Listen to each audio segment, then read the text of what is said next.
One of the best ways to increase your book's revenue potential is by turning your book into an online course. Online courses are consumed by people with a completely different mentality from people who read a book. People who read a book, they like to read words. People who like to consume online training courses, they like to watch content. And you have some people who they will only read Kindle books. Other people will only watch training courses. So if you're only on one of those places, then you're not catering to that other group of people who could be just as interested in learning from you. So if you like the idea of creating an online training course around your book, definitely make sure you smash that like button, because that's exactly what we're going to talk about in this video. For people who don't know me yet, I'm Marc Guberti. I'm an author. I am a podcast host, and I help people who want to turn their books into podcasts and use their podcasts to market their books. So when it comes to creating an online training course with your book as the main foundation, the first thing to do is to create the outline for the training course. So this is going to be very similar to a book, but the only difference is you now have the book done. You have chapters, you have examples, you have all these different things. So start by creating a list of all the chapters in your book, because that's how you're going to create the training course, in that order, from chapter 1 all the way to the end of your book. Now, once you have these chapters all set up and written down, one approach you could take is to do an intro video for each section.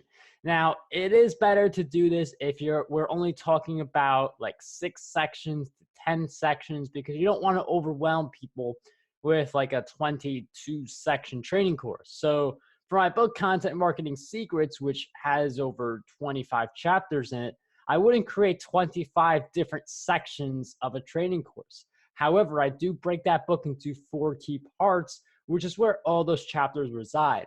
So I would rather create a training course just as those 4 sections versus creating something with 25 different sections. So if you are an author who has written a lot of chapters for your book, group some of the chapters together when you're creating the training course, so you're not overwhelming people with too much video content. You do want to have at least an hour of video content. If you could go for 3 hours of content, that would be great, but you don't want to overwhelm people either, to make them feel like they can't complete your training, or to make them feel like your training course is just too much for them. And with the chapters in that outline and looking back at each chapter, you can take examples from your book. You can also look to expand on some of those examples to provide a unique feel for your training course.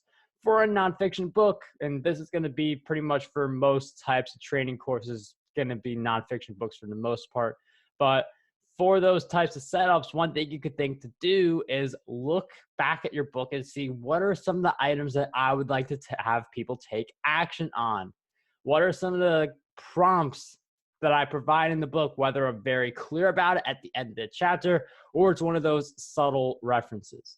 And it's important to look for these types of things, because these could be your worksheets, your PDFs within your training course that gave people a way to take action based on what they're learning. One of the ways that a lot of training courses fall short is that they don't get people to take action. They don't get people to do what the training says. And by looking at your book to see what are some potential action prompts, what are some potential PDFs and worksheets, you are adding more value to your training course and ultimately adding more value to the student.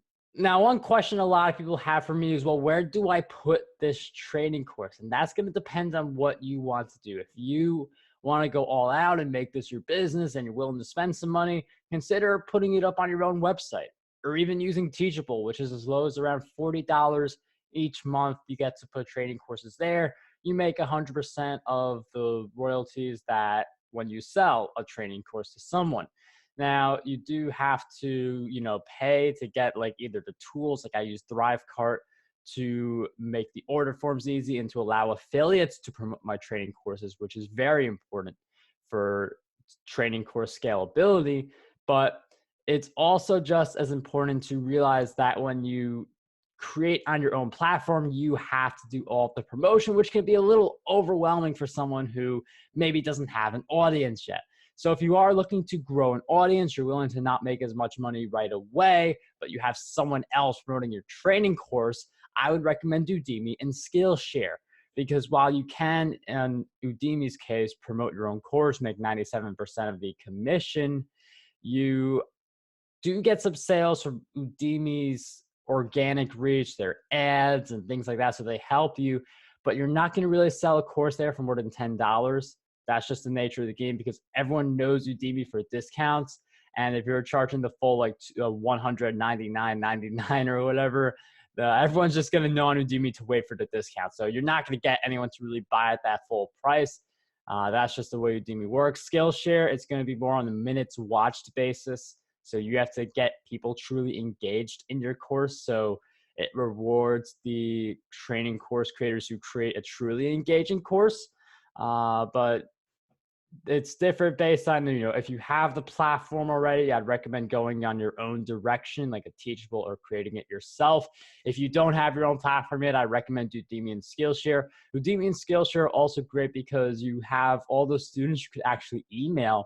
So their rules are different. Like, you can't promote like a book if you're going to ask people to pay for it. But if you do one of those free 5-day Kindle promotions, which I talked about in one of my previous video series, then it makes sense to build an audience there, because then you're going to have more people heading over to Amazon to buy your books when they are free for 5 days. I think for authors, you're leaving a lot of money on the table if you are not turning your book into a training course, because you do get that entirely new audience. This goes the same way if you are an author who hasn't explored audiobooks yet.